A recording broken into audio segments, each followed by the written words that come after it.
ជំរាបសួរនិងសូមគោរពដល់ពុកម៉ែបងប្អូនទាំងអស់គ្នាដែលចូលមកកាន់ Channel របស់ Admin ដើម្បីទស្សនាវីដេអូតម្រុយឆ្នោតយួនសម្រាប់ថ្ងៃទី26ខែ3ឆ្នាំ2025សម្រាប់វេលាម៉ោង 4 កន្លះនិងម៉ោង 6 កន្លះដូច្នេះកុំបង្អង់យូរសូមពុកម៉ែបងប្អូនកលេចមកមើលតម្រុយ2លេខតម្រុយ2លេខ Admin គឺមានលេខ12 17 43 46សម្រាប់ប៉ោះ ABCD បន្ទាប់មកខ្ទង់អូសAdmin គឺអូសនៅខ្ទង់10និងខ្ទង់40សម្រាប់ប៉ោះ ABCD ដូចគ្នាបន្ទាប់មកគឺលេខពិសេស Admin គឺមានលេខ268គុណ037គុណនិង669គុណ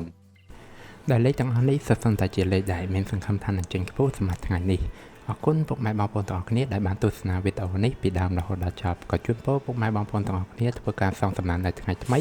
ទទួលបាននូវការហេងឆ្នះចំទាំងអស់គ្នាជាចុងក្រោយ Admin សូមពុកម៉ែបងប្អូនជួយ Like Subscribe និង Share ដើម្បីជាកម្លាំងចិត្តដល់ Admin ផងនិងដើម្បីពុកម៉ែបងប្អូនទាំងអស់គ្នា